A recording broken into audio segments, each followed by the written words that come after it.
It's time for Talking Pictures Trivia! A quick friendly reminder, if you are over the blue line before the puck is, you're offsides. Welcome to Talking Pictures Trivia, the podcast in which a group of geographically challenged friends explore movies through trivia as an excuse to keep their friendships alive. I'm one of these friends and today's host, Nick, and with me is... Tom. And KJ. It really is great to have you back, as always. Additionally, joining us as a guest for this episode is... Chris. Thanks for joining us today. Chris is my friend from college who brought both laughs and expertise to the Spaceballs and Halloween episodes. We checked again, and Chris still conveniently likes movies. For those joining us for the first time, we start off each episode with a movie quiz, as these pivotal questions will determine who earns today's trivia crown. Then, once the fierce competition is over, we followed up with our famous movie rant where anything goes. KJ, tell us about today's TV show. Today, we are going back 1 year ago to 2020. Most of us are stuck home for the first time in our lives. The future is uncertain. And if I may give you an investing tip for the time, invest in streaming services. Disney Plus is Disney's main source of revenue at this time, and there's a lot of content and a lot of Star Wars content, including the focus of today's episode, Dave Filoni's Clone Wars. Dave Filoni is also known for directing a few episodes of Nickelodeon's Avatar: The Last Airbender, Disney Channel's Star Wars Rebels, and Disney Plus's The Mandalorian. Other popular TV shows last year include HBO's The Undoing, CBS's Star Trek Picard, Netflix's Tiger King, and Hulu's Devs. Nick, what are the final 4 episodes of Clone Wars all about? The conclusion of the Clone Wars TV show is presented as a 4-part film due to the scope of material and its direct reference to events within the main Star Wars Skywalker saga. We'll do our best to stay within the scope of the Siege of Mandalore Arc. However, tangential Star Wars canon references are fair game, so a general Star Wars spoiler should be assumed. At the onset, we're briefly introduced to Star Wars icons such as Anakin Skywalker and Obi-Wan Kenobi, but then our focus promptly shifts to another series of characters as they navigate the resolution of the galactic conflict. This includes Citizen Ahsoka Tano, the once Jedi Padawan of Anakin, prior Darth Sidious apprentice Lord Maul, and the clone troopers, specifically Commander Rex. Additionally, Mandalorian Bo-Katan's quest to free her homeworld from Maul's grasp is accomplished through a tenuous alliance with the Galactic Republic. We find out that Maul's war was a ruse for a higher purpose, but he didn't trap the prize he was baiting. Ahsoka bests Maul and Mandalore is retaken, but at what cost? A great disturbance is felt by all those Force-sensitive as Sidious initiates Order 66, in which the clones are mandated to turn on the Jedi. Ahsoka cleverly removes Rex's inhibitor chip, freeing him from this compulsion, and the two plot an escape plan from the crashing Star Destroyer. Maul cunningly flees. Ahsoka and Rex are the only survivors. After a proper burial of the fallen clones, Ahsoka fakes her death and goes into hiding. Some time passes and we see the wreckage and the discarded lightsaber through a new lens, that of Darth Vader. So that's all that really happened in this event here. KJ, if you only had one word to describe these episodes from the Clone Wars, what would it be? Demystifying. Tom? Machiavellian. Chris? I would say evasive. My word would be Ahsoka. It's time for question 1. What color are Ahsoka Tano's lightsabers? Locked in. Locked in. Locked in. KJ, would you like to lead us? The lightsabers given to her by Anakin are blue. I believe it is Chris. Yeah, the lightsabers that she gets are her old lightsabers, which are blue, even though they should be white. Tom. I said blue as well. Everyone will receive 1 point.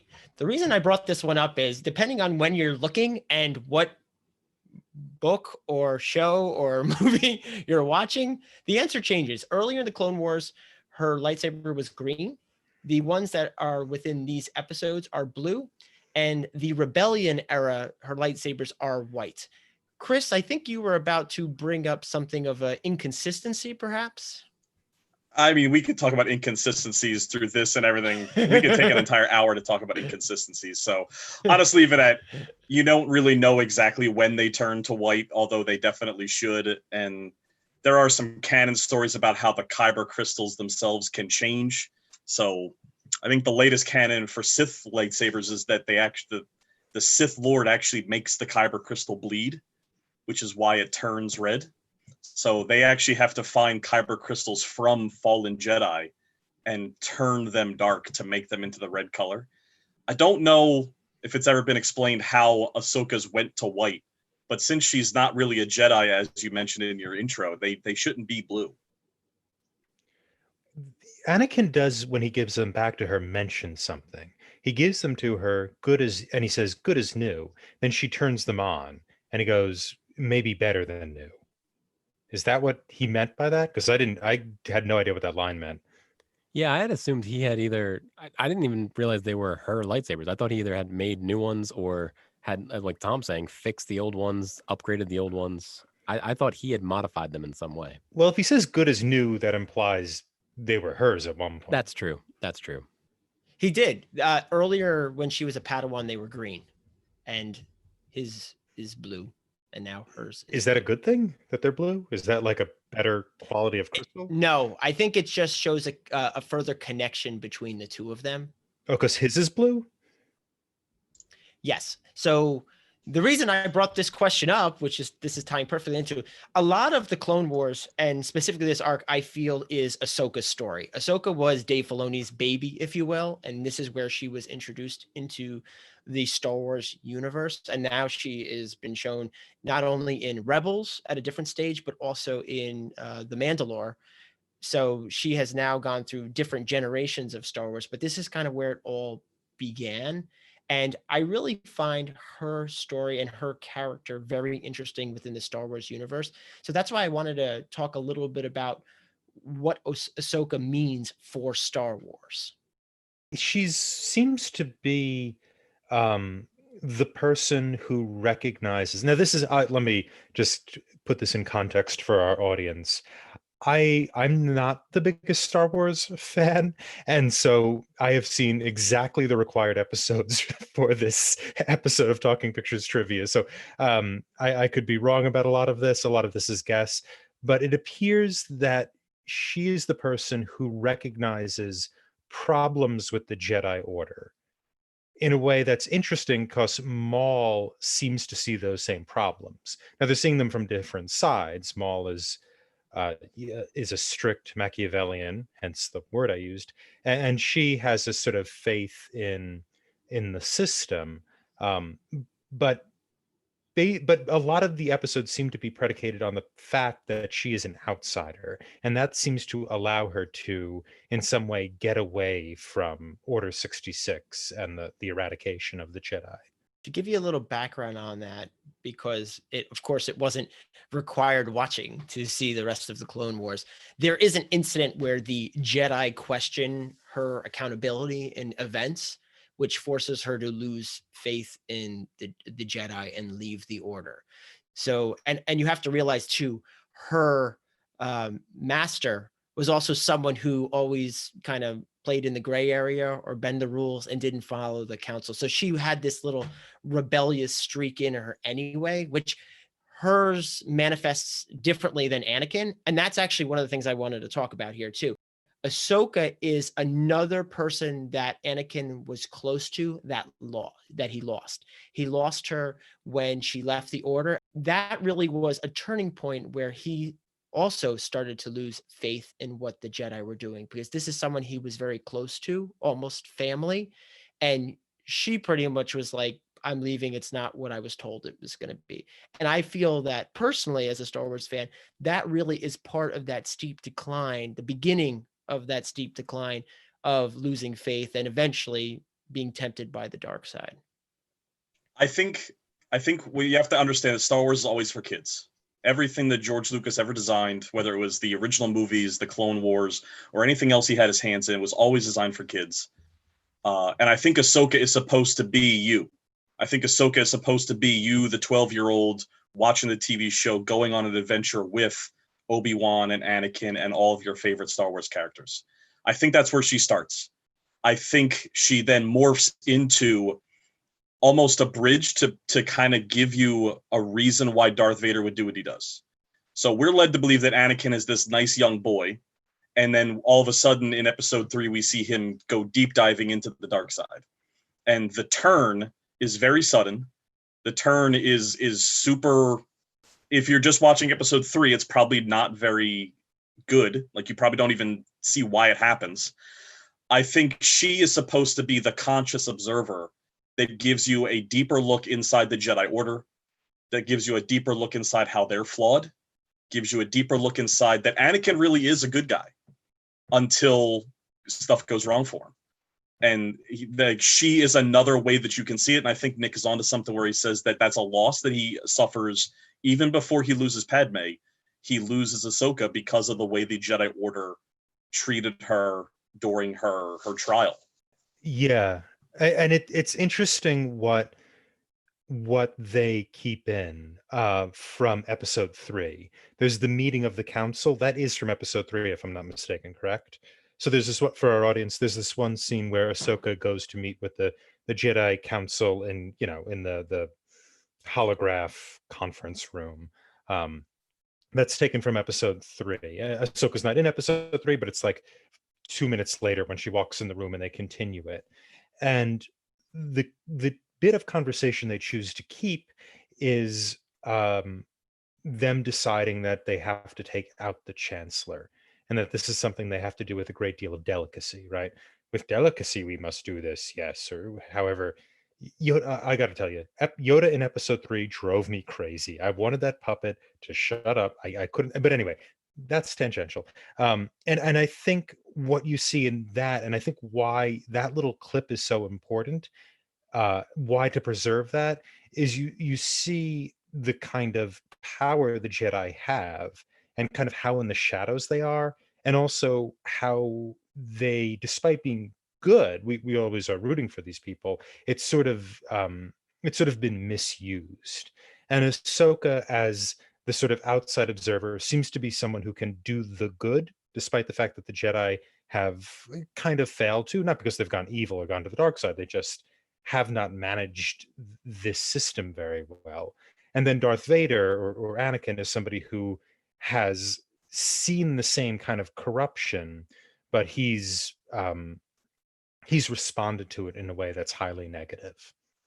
So it's interesting what you're saying, Tom, about the Jedi not being able to maintain the good. This 4-episode arc starts with Anakin walking out and lying to trick the separatists, the droids, right off the bat. And they're in other parts of Star Wars, you hear some characters say, "Oh, I don't trust the Jedi." They're kind of these witches or wizards that trick people. So I guess we got to see that firsthand, right? That was an example of literally a Jedi coming out lying for his own benefit and then slaughtering a bunch of robots in this case. But and even beyond that, they violate a 100-year-old treaty to go into Mandalore, right? Because it's the, quote unquote right thing to do. And maybe it is, but that's kind of problematic, right? right. And you don't need that bit of plot detail, I don't think, anyway. And yet it's there, and I think it's a smart show for that reason.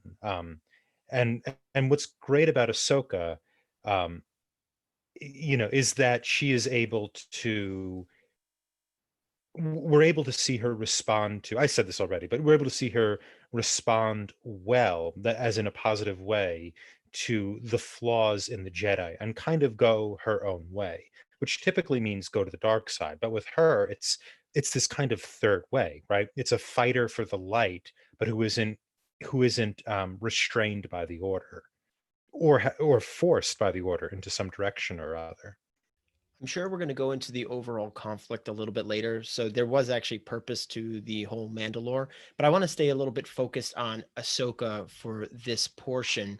And what I would say from my read of Ahsoka through this and other materials, I think they're trying to show that Ahsoka is the ideal Jedi. She doesn't need the badge of being a Jedi. She needs to live that way, to have the mantra of being a Jedi, not just have the robes and have a lightsaber, but really live with that ideals and morality. Whereas this whole Clone War series, whether it's what we're watching here or the prequel era that covers this, mostly episode 2 and 3, we're really seeing the Jedi lose their way. They're almost doing things, as KJ said. Now, Anakin, they go through great length to say that he does these kind of shenanigans, regardless if the overall Jedi agree with it or not. But I think the Jedi organization as a whole are also starting to embrace these tactics. And that's what we're seeing, that slow degradation throughout this conflict of the ends justify the means versus what they truly stand for. And I know even in offline conversations we've talked about, and they say it in the show, they were not, Ahsoka specifically says it. I wasn't raised to be a general, but all I've ever done is fight. I was raised for peace. And she's the only one deep in this conflict still saying this kind of rhetoric and trying to live by it.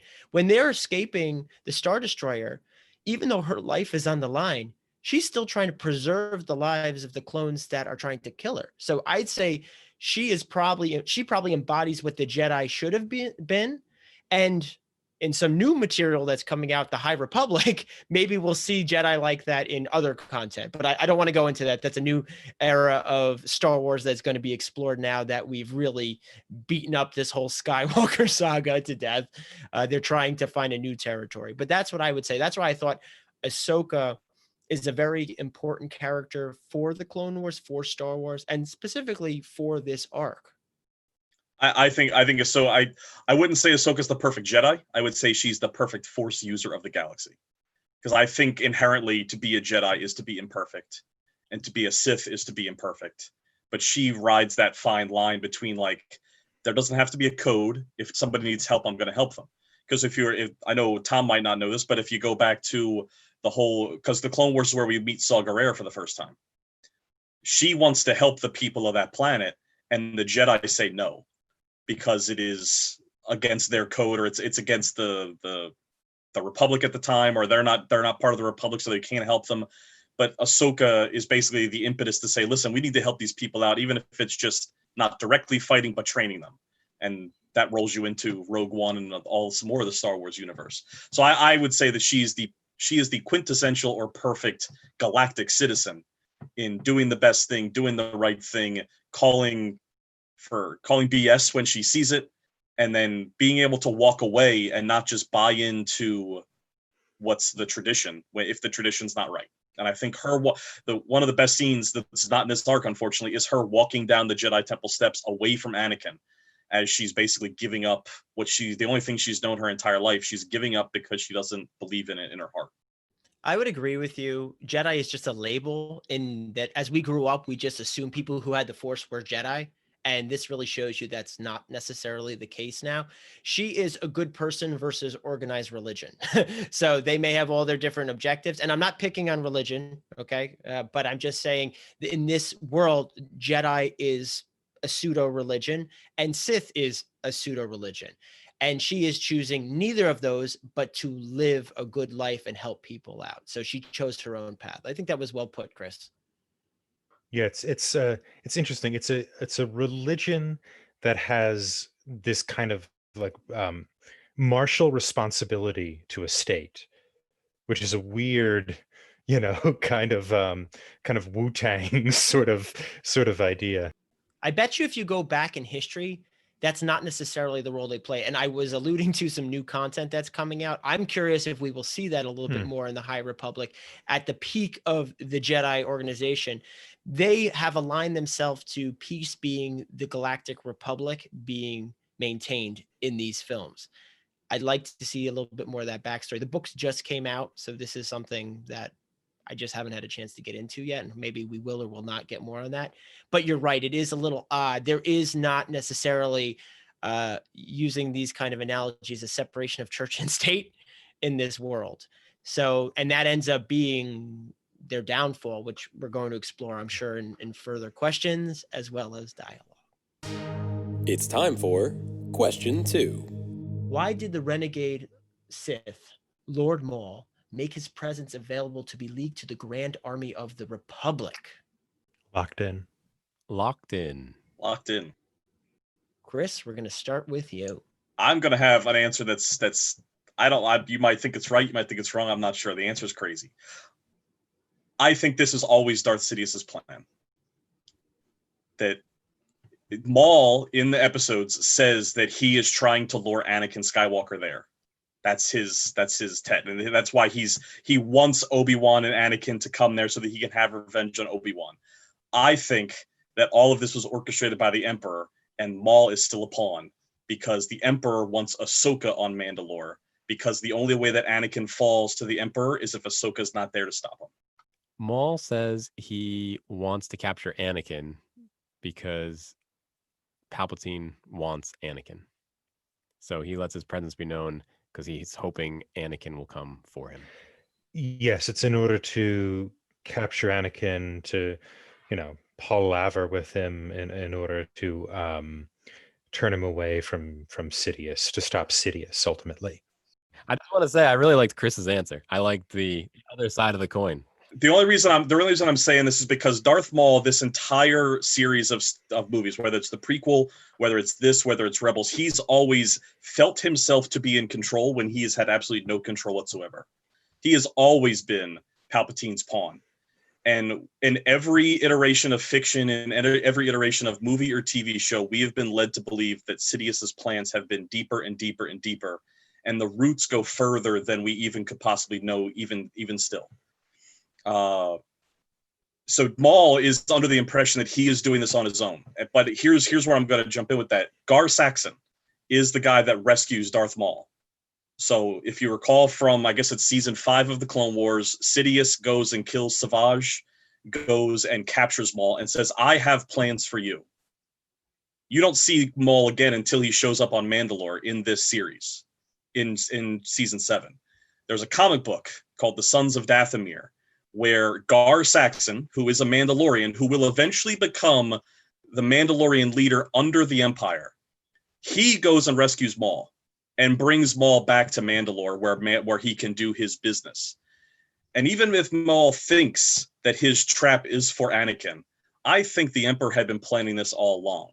Whether it was like telling Gar Saxon, go break him out and take him to Mandalore so that he can think he's going to do something grandiose, or whether it was just he knew the destiny that was going to take place because of his Sith powers. But I very, very strongly believe that the reason why Maul is there is not what he thinks it is, that it is to pull Ahsoka away, because if Anakin is there, Padme is a balancing force for him, and I think that if anything, the Clone Wars has shown you that so is Ahsoka. So you take Padme away from him by killing her at the end of episode 3, and you take Ahsoka out of the picture by having her engage with Maul. Now you have Anakin all by himself, and the Emperor can manipulate him and throw Mace Windu out a window. Well, as I take the power granted upon me as quizzer quite seriously, KJ and Tom, would you again refresh what you said? He wants to attract Anakin to the planet. Yeah. I'm with Tom. Yeah, he wants to bait Anakin there. I don't know who any of those people are that you talked about, Chris. Who's the person who rescues Maul? In the 4 episodes that we watched, Gar Saxon is the Mandalorian with the Sith like spikes on his head, the Zabrak spikes on his head. He's not even named, I don't think, in the episode, but maybe once. But he becomes an important character in the Rebels series, and he's in that comic book that I referenced as well. Does he fight Bo-Katan in the elevator scene? Is that who that is? I think he might. I don't remember exactly. He pops up 3 or 4 times, but he's only ever named, I think, once. There's a quick scene where there's a quick scene where he messages Maul and says, "Hey, I need your help down here." And Maul's like, "You're on your own. Die well, man." Oh, that's that guy. Okay. That guy. Mm-hmm. And so, okay. All right. Fair enough. Okay. So the points are going to go to half a point to Tom and half a point to KJ. No points to Chris, although I love his theory. So the reason you're only getting half a point is, yes, he wanted to take him there, but he wanted to kill Anakin. You guys made it sound like he wanted to have a chit chat with him. So he wanted to just, and the reason I went with this, Chris, even though I love the theory crafting you have going on there, I was going for more of a literal mind's eye from these specific episodes. And Maul specifically states that he wants to destroy Anakin Skywalker, depriving Sidious of his prized pupil.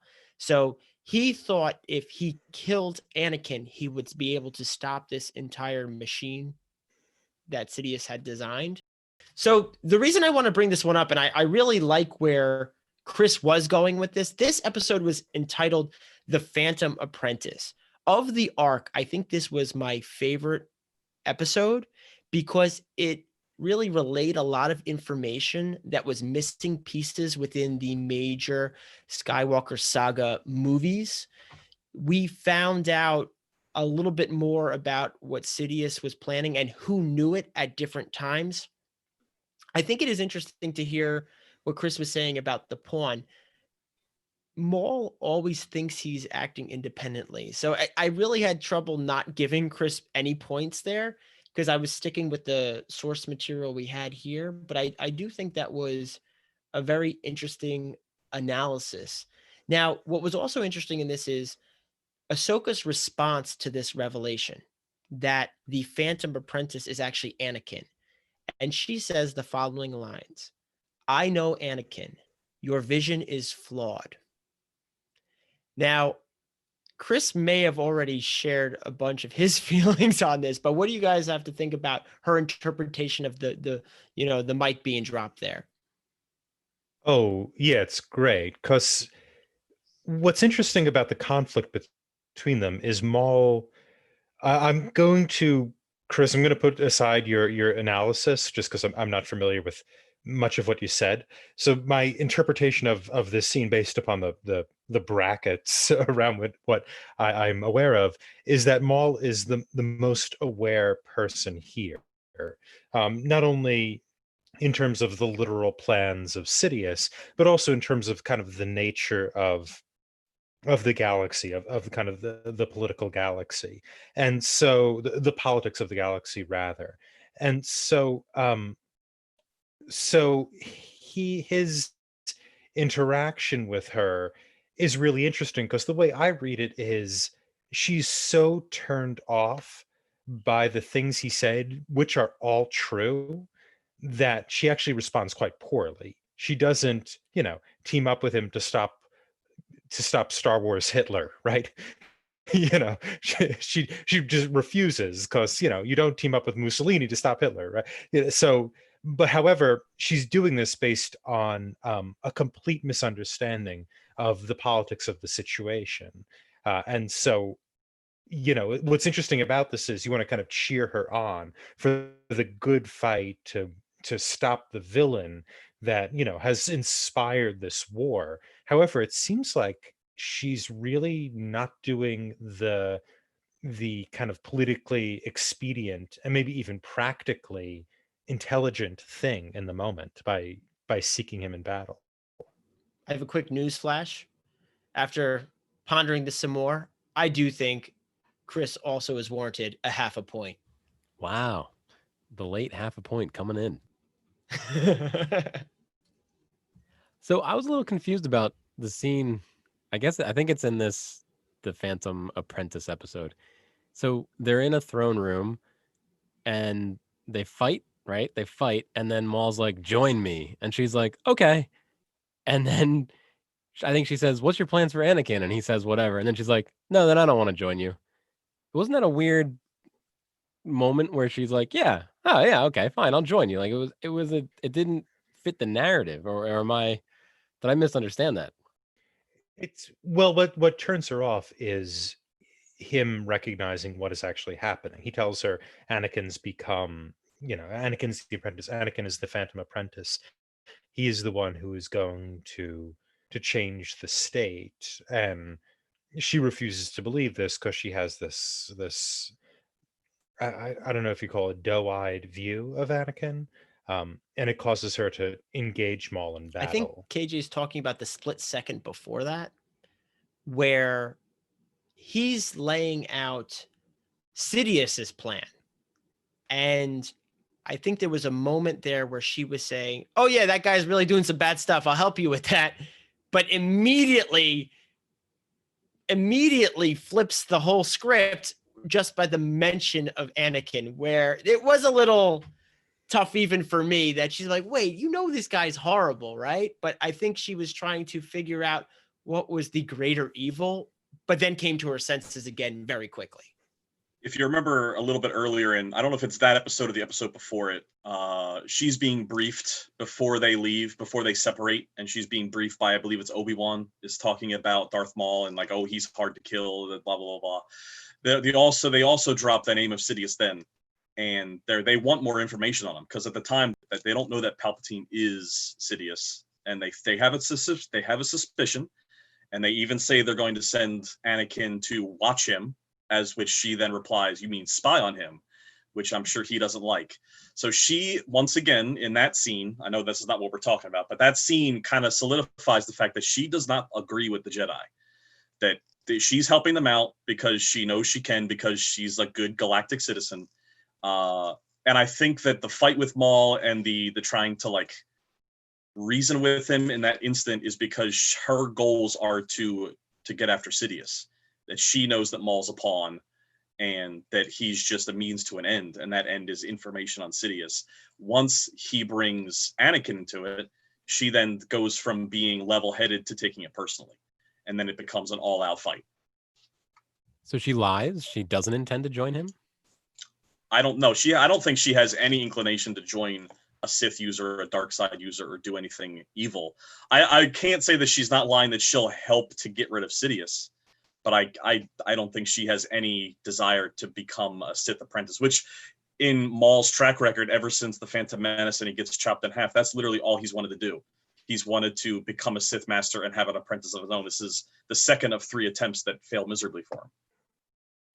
If she is lying and her intent is not to join him, then that kind of echoes the beat from the first episode where Anakin lies to the bots, right? She is then doing she's tricking. She's being false. She is his Padawan. Like he taught her everything she knows, and even though Obi-Wan is there with her for a good portion of it, there are plenty of beats that she takes directly from Anakin. Just so happens to be the good stuff.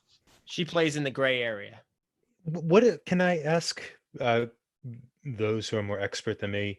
What do you mean by she plays in the gray area? Because what I get from that is kind of a mixture of light and dark, but I don't think that's what you mean. More of means to an end. Just like Chris was saying, there was an example, unfortunately not from these episodes, where she wanted to help these people, but the politics were not allowing it. So she found another way to get to what she thought was the greater good.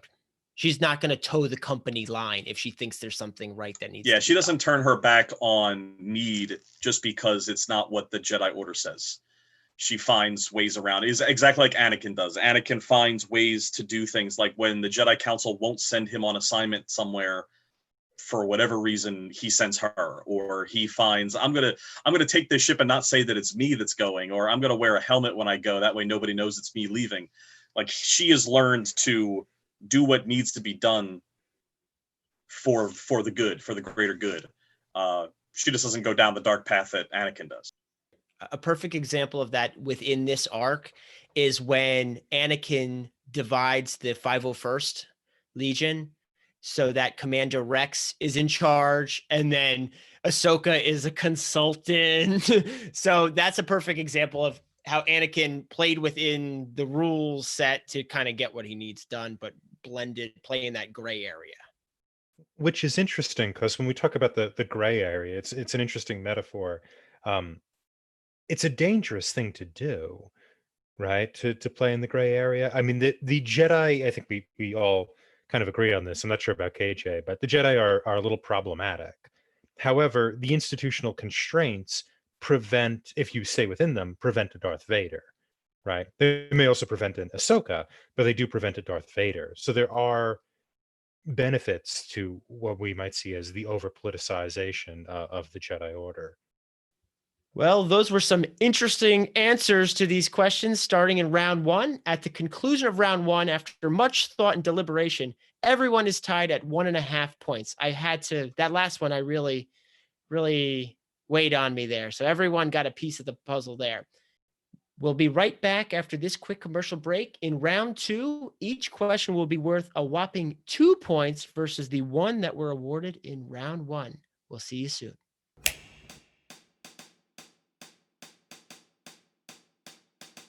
Hi, I'm Quasimodo, the Hunchback of Notre Dame. If you're anything like me, you spend most of your time working and hanging out near enormous deafening church bells, which won't stop ringing, no matter what.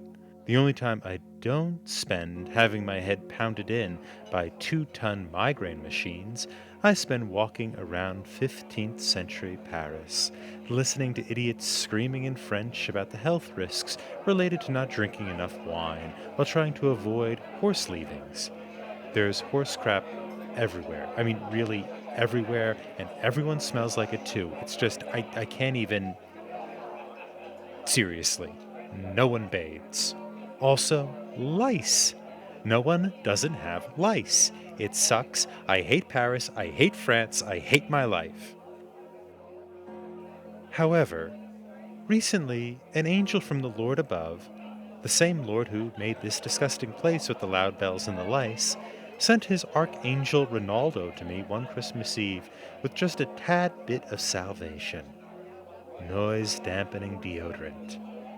Earburn Cosmetics' new noise muffling, smell good male hygienic solution. Just apply the deodorant stick under both your arms, and not only will you smell less like horse dung than anyone else in the capital city, you also won't suffer permanent hearing loss while ringing giant bells in an enormous Gothic house of worship. Smell like a mountain breeze as you strut around Paris without having to hear a word of garbled French. Impress the local lecherous cardinal with new confidence and a strut in your step. Take it from me, Quasimodo. Paris is a lot more beautiful when it's quiet. Although it is still covered in horse and pig droppings, the deodorant doesn't help with the mountains of waste product. But you know what? It's fine. It's fine. That's noise dampening deodorant from Earburn Cosmetics. Smell quietly. And we're back. Before we start off round two, we ask each one of our guests a critical question about midway through the episode here. And the question today for you, Chris, is if you could watch this TV show with anyone, dead or alive, who would it be? Well, I'm a huge Star Wars fan, as I'm sure you kind of gathered. I would say Filoni, only because he's kind of like the heir apparent of George Lucas. He knows the story. He knows the ins and outs. He knows where all the skeletons are hidden. He knows where this is going and where it began and things like that. But I have to say that I would love to watch Star Wars, whether it's this show or anything, with Harrison Ford, because he detests it so much that I would love to see his reaction to, like, anything in the, like, Darth Maul and her fighting. Like, I'm sure he would find something to nitpick and hate about it, because he just hates being asked about Star Wars. It's amazing. Also, somebody has to tell him that the earring looks ridiculous. Yeah, it would be funny to watch any Star Wars with someone who's not into it at all, yet is so close to it. That would be, he probably wouldn't even look at the screen, right? He would I be mean, trying to do anything I else. get it. It's probably like the thing that gets asked about the most, and it's just a fantasy movie to him. I wonder if he has the same feeling about Indiana Jones. I have a feeling he likes Indiana Jones, but he doesn't like Star Wars. So, I mean, I guess I don't know what the deal is. He loves George Lucas. George Lucas made him, but.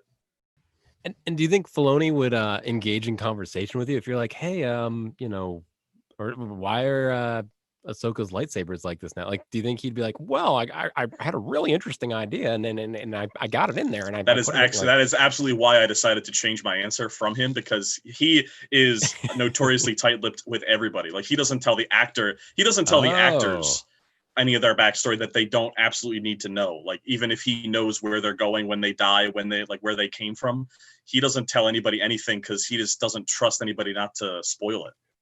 Apparently, he's also Jimmy Stewart, according to KJ's interpretation. I've never actually heard him out loud, but that's what I imagined when I saw him. He's not in this like Jon Favreau is, right? No, he didn't start doing any acting until Mandalorian. He didn't really even do any directing until The Mandalorian, because this was all animation. So I guess you could call it supervising director, but it's not like behind the camera stuff. The other thing about Dave Filoni is he he loathes being on screen.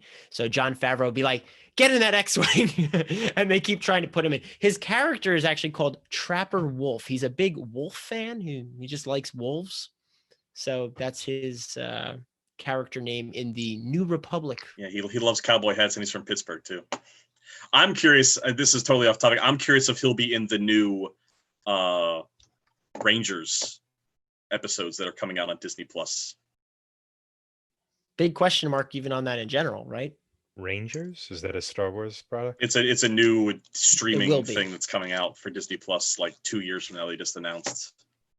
Okay, I'm going to start up round 2 where the big points are being laid out. 2 points per question, maybe a bonus point question if I feel like it. We'll see how it all plays out. It's time for question 3. The members of the Clone Army have mixed feelings about the war between the Galactic Republic and the Separatists. The primary reason for this is... Locked in. Locked in. Locked in. Tom, you seem passionate. Let's go. I wasn't passionate. I couldn't turn my unmute off. It was just like the click wasn't working. I was passionate, but it was about a simpler thing. So the clones, I think, are about the war with the Separatists. I think are just, I'm going to say they're war weary of this battle, and they want to let them go their own way. Yeah, so here's another part of the show I was a little confused about. So Rex, I think he tells Ahsoka, the clones, they don't know how they feel about this war. On the one hand, they don't like war, but on the other hand, we wouldn't have been made if it wasn't for the war. But they're made before the war starts.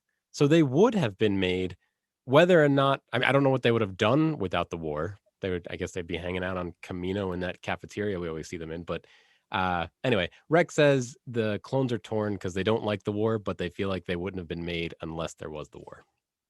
All right, I'm going to answer KJ's question as well as this one. It is. I was going to say, are you in commentary or are you on his going to? It is absolutely the fact that they despise the war as warriors, but at the same time they know they wouldn't have existed without it. The reason why they do exist is because, once again, Palpatine, Darth Sidious, is behind the creation of the Clone Army through a former Jedi who then becomes, through Sifo Dyas, which is the Jedi's name, but he's already dead. Yep. It's Count Dooku who goes to Camino, who commissions the creation of the Clone Army before it even begins. So does Rex know that? I doubt it. I imagine that's kind of like top level security kind of stuff. So then what does Rex mean when he says that? Well, Rex just thinks that he was created because the war started or because the war was imminent. I don't know that he would necessarily know the ins and outs of the fact that he was actually possibly created or at least designed before the war started. Keep in mind, they have an accelerated aging process too. So tensions were there for quite some time, even before all-out war broke out or was instigated, depending on what angle we look at. So that's the other part of the coin. But you're absolutely right, Chris. This was, handled way back when to get the ball rolling. And if there was no need for this war, whether it was justified or not. Yeah, it's actually, and we can bring it back to these episodes. It's actually said in this arc of episodes, I think Darth Maul says that it's been his plan all along. He's been playing both sides against each other. Or maybe Obi-Wan says that actually, that they've been playing both the Separatists and the Republic against each other. And it goes all the way back to Sidious was helping the Separatists. And Senator Palpatine was helping the Republic, even though those people were one and the same. And they were both basically playing both sides in order to get exactly what they wanted. Yeah, it's also possible that because the clones are being created all throughout. The clones you see in episode 2 are not the be all end all. They continue to create clones all throughout, just like the Separatists continue to create droids all throughout. There's a couple episodes of the Clone Wars where the Separatists are literally trying to go and kill and take Camino because they know if they took the cloning facilities, they would basically hamstring the army. That's where you meet Fives and Echo in that arc of the Clone Wars. But yeah, so the clones are being made all throughout the war. So maybe, who knows when Rex was born? Was he the first one? Was he the second one, the seventh one? Or was he the 1000th one? Some of the clones were probably only created after the creation of the war, at the beginning of the war, and were literally made because of it. That makes a lot more sense. And most of the clones at this point are probably the second or third batch there, right? It makes a lot more sense. We're at the end of the Clone Wars. These clones were made for the wars. Okay, that makes a lot more sense. Why Rex would say that. What are they cloned off of? Weren't they cloned off of Boba Fett? They're cloned of a Jango Fett. No, his father. Jango Fett. Okay, Jango his Fett. father. Right. So they're That's another podcast. Who we now know so as they a can't Mandalorian. they can't go before Jango Fett, right? No, he was the donor. But they he can't. It can't be Generation 1000 because Jango Fett isn't old enough. No, they have an enhanced aging process. They grow faster. The only one who doesn't have that, since we're getting super nerdy, which is what this podcast is all about, when he made Boba Fett, which was his son, he specifically said that I want him to age normally. All the other clones age faster. So they reach maturity, fighting age quicker. But Jango Fett isn't a clone, right? No, he's the donor. So he wouldn't age faster. No, he's talking about Boba. So Jango is the donor. The only So here's my point. There is a bracket to when these clones could have started because they couldn't have started before Jango was born. Yes, but we're not talking this is that only far like back. 4 years after episode 2. Even the last moment of the Clone Wars is still only 3 years after the conclusion of episode 2. All of those clones are technically 3 years old that you see on screen in the Clone Wars. Oh, okay. They're that they sped come up out of the womb. What Nick is saying okay. is that when Jango Fett was commissioned to give his DNA to do this, because he's a Mandalorian, most likely, apparently now, he was commissioned that he said that he wanted, as a payment, he wanted his own clone, but he didn't want it to have any of the genetic modifications or speeding up. So that's why Boba Fett ages normally, and he's still a kid, even when all of his brothers and sisters, I guess it's all brothers, when all of the brothers are yeah. speeding up.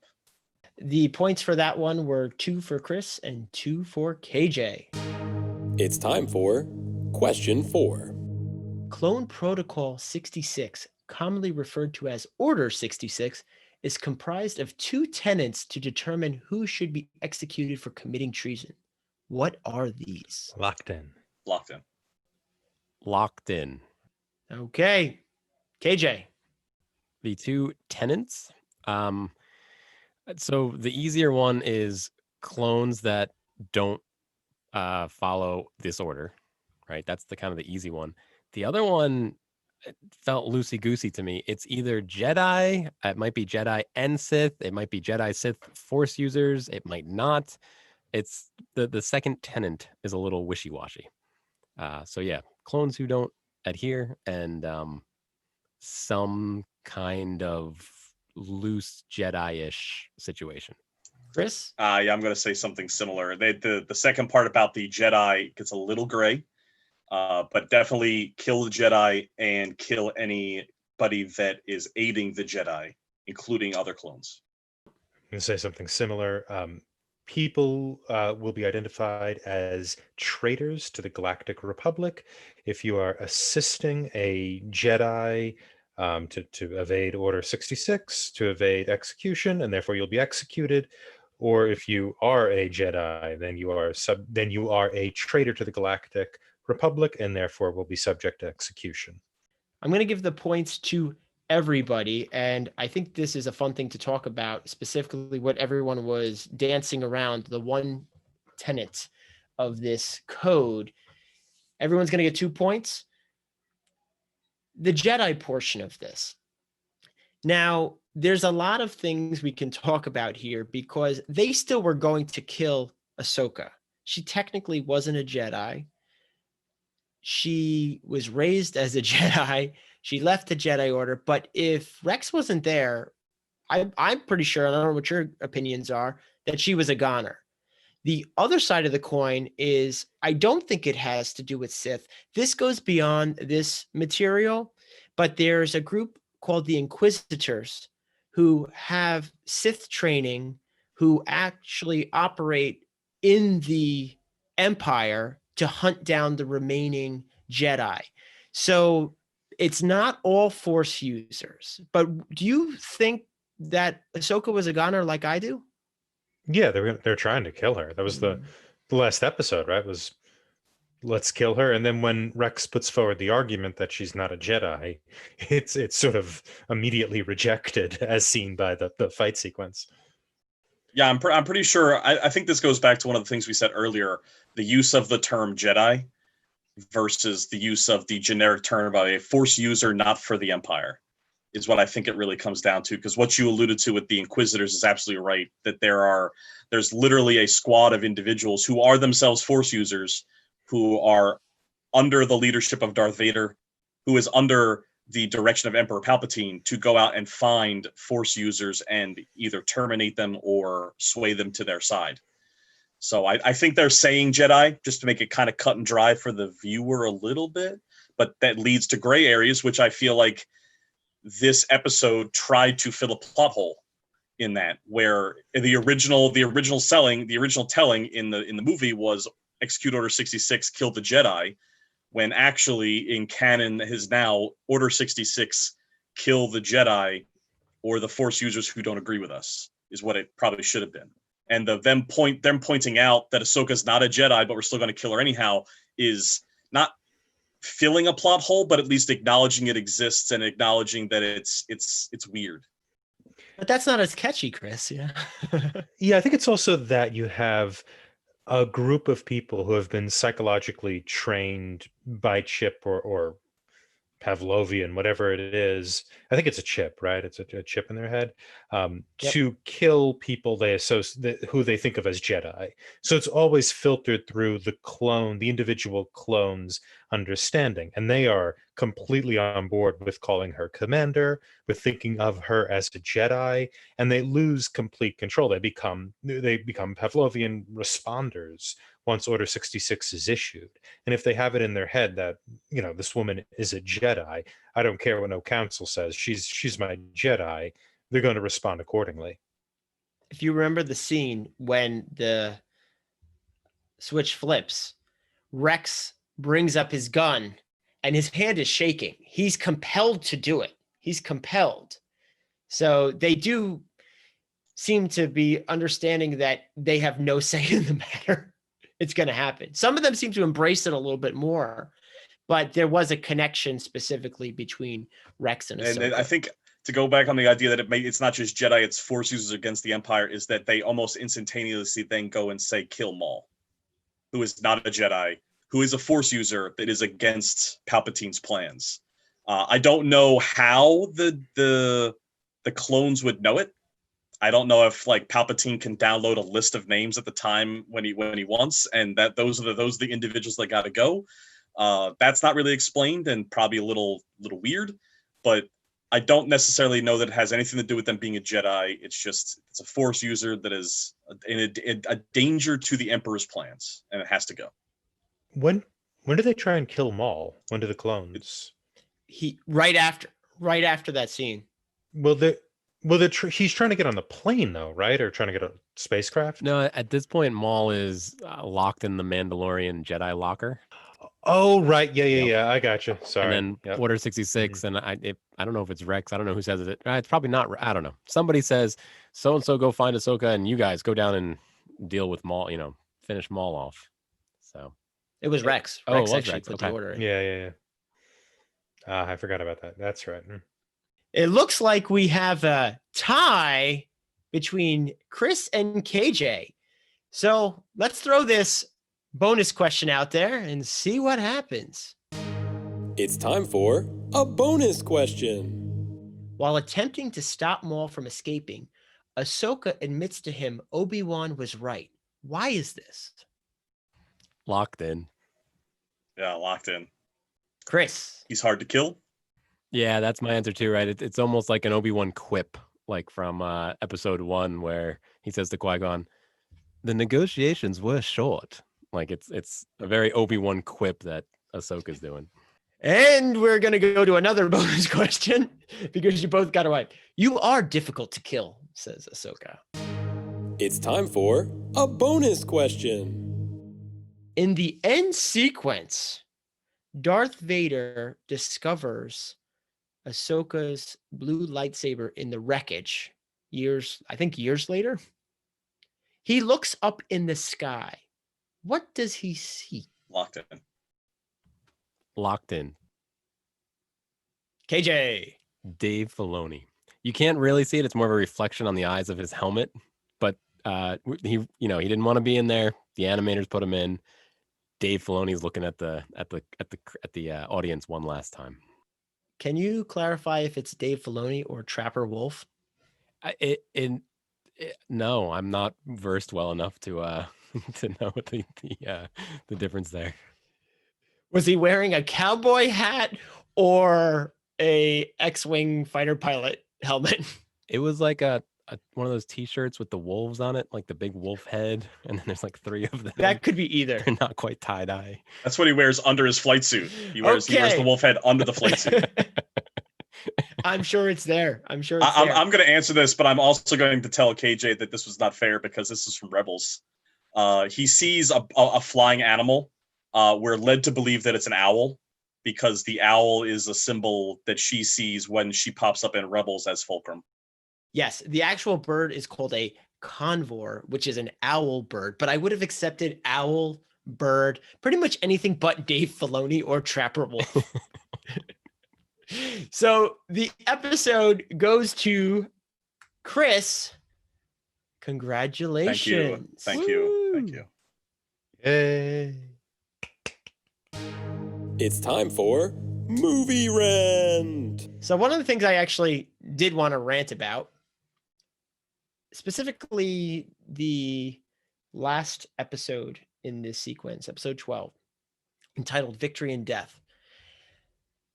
The concept or the theme of downfall. So we're on a Star Destroyer that is pulled out of hyperspace and is falling down to the planet. But I thought this was really symbolic of the end of the overall conflict. And I really wanted to see if I was the only one who had this read on it.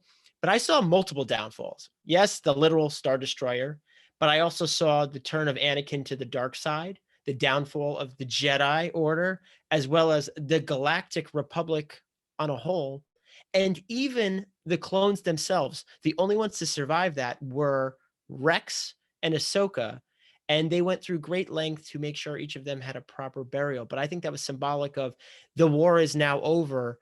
They are also gone. So I don't know if I'm alone with that, but I thought that was really powerful as a way to show the ending of such a great conflict and really encompassing multiple parts of this conflict. Yeah, I think the things collapsing at the end are symbolic of that, as you're saying, as well as the winter landscape. This is a thing that begins in what appears to be a kind of a spring day on a bridge, right? And it takes place in these urban environments, and it moves from there to this really dark city. We spend a lot of time in hallways, like underground hallways, and then it ends in winter. And this is the nature of kind of the nature of tragedy, right? It's something that begins in spring and ends in winter. And I think that downfall, as it moves through the fire, hits the ground, and it the show ends up wrapping up in the cold with everything that was suspended and hopeful buried in that ice. Yeah, I like the fact that it ends in winter. I think you're absolutely onto something where like the ship crash lands and it's still green, and then as time goes past, which however long it might be, could be days, could be years, the Empire is taken hold and the planet has turned to winter. And it's probably just seasonal on that planet, but it's definitely symbolic of the idea of the death of hope, perhaps, at that point. I really thought the ending of this episode, the beginning of it's okay, the fighting and stuff like that, getting past the clones, that got a little tiresome for me. I really like the last few minutes because there's no dialogue. At the 8-minute mark to the end, Rex tells Ahsoka to come on and get on to the Y-Wing, and that is the last piece of dialogue in the entire show. The Y-wing crashing towards the ground, trying to chase the Venator, and then the entire scene with Darth Maul is completely done just with like orchestral music over the backdrop. There's no sound, and you don't need it. You can see it in Darth Vader's face. If you actually, and this is super, super deep, if you look at the shape of the way that they drew his helmet, they drew it differently than it's ever been seen. Idea is possibly that they want you to think that maybe he's got an ounce of remorse in him for what has happened to Ahsoka, but it's probably not, because you see through the red lens of his OG Darth Vader helmet. But they draw even the cowl of the helmet in such a way that makes it look more somber than it does it looks more aggressive and angry in A New Hope, and definitely in Rebels it looks super, the brow is super like aggressive in Rebels to show he's even more angry than he was before. This one, they're showing it, whether it's a new helmet or a different helmet, they're showing it a little bit more open. So he felt for Ahsoka, and it definitely was, like you said, it was the fall, and everything about it was definitely a fall. My new helmet canon is that he's got a bunch of helmets, and depending on how he's feeling when he wakes up, he kind of picks what the eyebrows should look like. I feel like they do that on like Lego Star Wars. You know, they like spin their head around. Isn't there that shirt that says "This is my emotion" and it's like 9 emotions and it's all Darth Vader's face and it's like happy, sad, and they're all the same? We've totally blown that out of the water. That shirt is bunked. That shirt needs to get off the market right now. I have to. I think my favorite character still is Maul. He's the perfect combination of wisdom and incompetence. It seems like he has this line. I wrote down that that justice is merely the construct of the current power base. Which is this great. This is why I said again Machiavellian, because that's a great line, and I think honestly it's kind of true in the frame that we've been given for these episodes. That's why I really liked episode 10, which was the second of this arc, because you get a lot of dialogue from Maul, and it reveals things we may have known from other material or alluded to.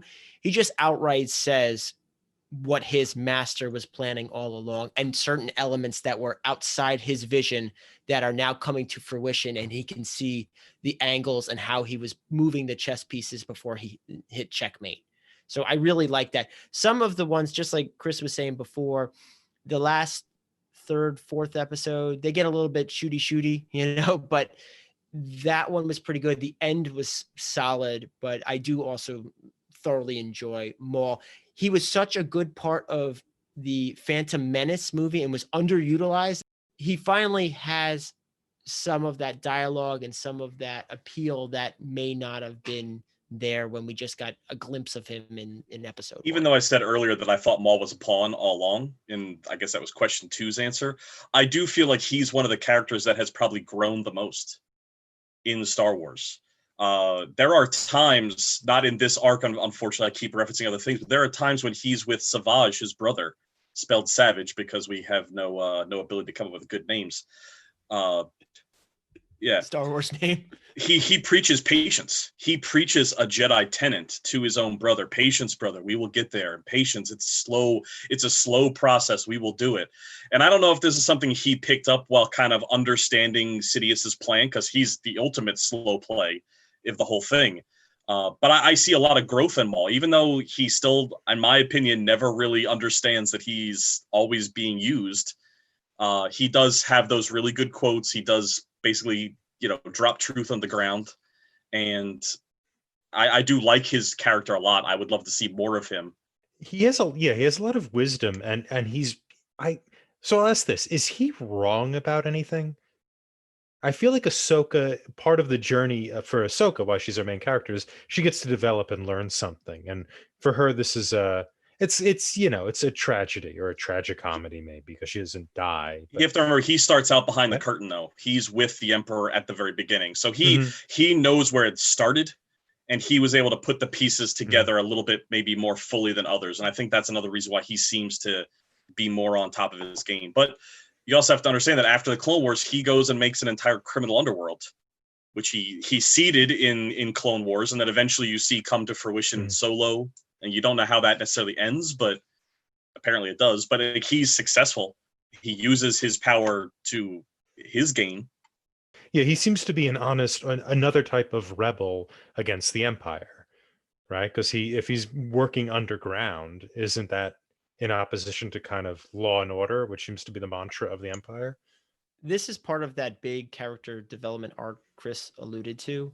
So when he first is under Sidious, he actually is pretty much just a ruthless killer. But I would say Maul is the ultimate survivor because he got cut in half in episode 1. Okay. And he used his hate and rage to stay alive so that he could then get new legs and be what he is today. And he learned from that, and that's where the patience came in. Because if you go into some of the earlier material, just like Chris was talking about some of the comics, he was just trying to hunt out and kill Jedi even before Palpatine wanted him to. He was really aggressive. And then he realized all the moving pieces and found, even in this show, he was trying to already set the plans for how to survive in the new world when the Empire takes over. I feel like his character, his episode 1 character, is what Grievous became. Like, because Grievous has that same story. Like, he wants to hunt Jedi for sport or whatever it is, because his culture is warrior hunter in nature. And I think they decided to take Maul, which started out like Nick said in comics beforehand. He actually goes against the Emperor's wishes, or at that time Darth Sidious's wishes, and hunts a Jedi when he shouldn't be, because he's supposed to be hiding. And he's not. He's actually going out there hunting a Jedi. And he grows. He gets more in tune with the environment. He learns, and he is absolutely 100% a survivor. Yeah. It seems like he has the best advice for everybody also. He understands what's going on. He understands kind of philosophically what's going on. And his advice isn't bad. Somebody should probably take him up on that. The idea that we need to kill Anakin actually turns out to be the best thing in the world. The only one who says things more eloquently in the Star Wars universe, in my opinion, which goes way out of the topic we're talking about, is Grand Admiral Thrawn. But we'll save that for the future because they keep teasing him in a lot of recent Star Wars material. So I think I'll save that for another time. I will say the worst line, though, was also Maul's, every moment of your life has led to this. I hate that line. That's such a Sith line. It's such a like generic bad guy line. It's like saying your world will fall. Yeah. It's up there with unlimited power. I know what you're talking about. That's the best line in cinematic history ever. Unlimited power. Well, guys, this was another fun one. I'm going to be congratulating Chris, not only for winning, but really, we're just glad to have you back on the show with us today. So thanks for coming back. And of course, your superior Star Wars knowledge did get us all in the end, it seems. Well, thank you very much for having me. This was the episode that I was hoping to get asked to come back for. The Spaceballs one and the Halloween one, they were just little morsels feeding me, getting me ready for this moment. So I really appreciate it. And I hope to come back again in the near future when you talk about anything Star Wars. I think we already have you on the hook for something that might be a little different than we're normally doing, but is definitely within the Star Wars universe. So stay tuned for that announcement in the weeks/months to come. Not really sure. Excellent. Check out our website, talkingpicturestrivia.com, for more information about us and our episodes. You can find us wherever you listen to podcasts, as well as our YouTube channel. We are extremely grateful for any positive reviews, as those help others like you find us. If you like what you hear, remember to like and subscribe to our show. Do you think this was a solid conclusion to the Clone Wars? Why or why not? Leave a comment on our YouTube channel and let's continue the conversation. Join us next time when we discuss KJ's recommendation from Japan in 2006, Memories of Matsuko. Talk to you then. Ding, ding, ding, ding, ding. Should I just wrap it up and we can do a little rant just because we're off for time? Yeah, that sounds good. I do have more to say. We're tied. Why don't you say it? Oh, no. Everybody's tied? No, well, not me. No, Tom's not tied. True. So we can have a loser, but we can't have a winner right now. Okay. Can the winner be the loser this Yeah, time, there or you go. vice Okay. versa? Script. I won. It looks like we have a tie